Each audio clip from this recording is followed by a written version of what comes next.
శ్రీ గురుభ్యో నమః. శ్రీమతి రామానుజాయ నమః. శ్రీవాస్తు ప్రేక్షకులకి నమస్కారం. సాధారణంగా మనం ఉంటున్న గృహానికి అటు దక్షిణం వైపు కానీ ఇటు పడమర వైపు కానీ జరగచ్చా లేదా?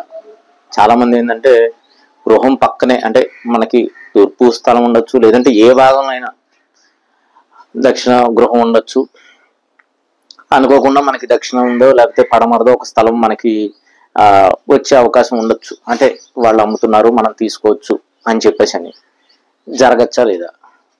అయితే ఇందులో ఒక ఇబ్బంది అనేది ఉంటుంది. మనకి ఇమ్మీడియట్గా అంటే మన పక్కనే ఉండే స్థలం తీసుకోవాలి దక్షిణం కానీ పడమర కానీ అనుకుంటే మాత్రం ఖచ్చితంగా మనం అలా జరగటానికి ఉండదు.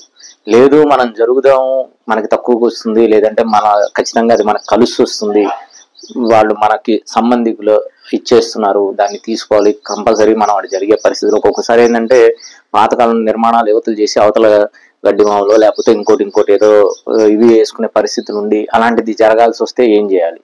ఖచ్చితంగా అప్పుడు అలాగే ఉండి మనం జరగాలి అని నిర్ణయం చేసుకున్నప్పుడు ఉన్న ఇంటిని పూర్తిగా తొలగించి ఆ దక్షిణం నుంచి మొత్తం నిర్మాణం చేసుకోగలిగితే, లేదా పడమర నుంచి ఏదైతే ఈ ఉన్న స్థలాన్ని మాత్రం తొలగించేయాలి. ఉన్న గృహాన్ని, అది చిన్నదైతే మంచిది, తొలగించి అక్కడి నుంచి నిర్మాణం చేసుకుంటూ కలుపుకొని చేసుకోవచ్చు. అంతేగాని ఖచ్చితంగా ఇది ఉంచి పక్కది వండి తీసుకొని అక్కడ నిర్మాణం చేసుకొని రెండు కలుపుకోవడం అనేది మంచి పద్ధతి కాదు. అలా కాకుండా ఎక్కడో మనం ఉండే స్థలం నుంచి పడమరో దక్షిణమో ఎక్కడో ఒక స్థలం మనకి వచ్చింది, మనం అంటే వెనక్కి జరిగే పరిస్థితి ఉంటే దాన్ని ఖచ్చితంగా తీసుకోవచ్చు. దానికి ఏమి ఇబ్బంది లేదు. అలాగో కలుపుకునే అవకాశం ఉండదు. అది మన పేరు మీద, వేరే వాళ్ళ పేరు మీద, మన వాళ్ళ పేరు మీద తీసుకోవచ్చు. చక్కగా అక్కడ నిర్మాణం చేసుకుంటే విడిగా నిర్మాణం చేసుకోవాలి, దానికి విడిగా అన్ని చేసుకోవాలి.